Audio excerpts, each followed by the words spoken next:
أعوذ بالله من الشيطان الرجيم.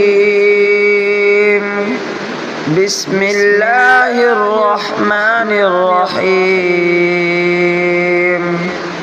إذ تلقونه بألسنتكم وتقولون بأفواهكم ما ليس لكم به علم وتحسبونه هينا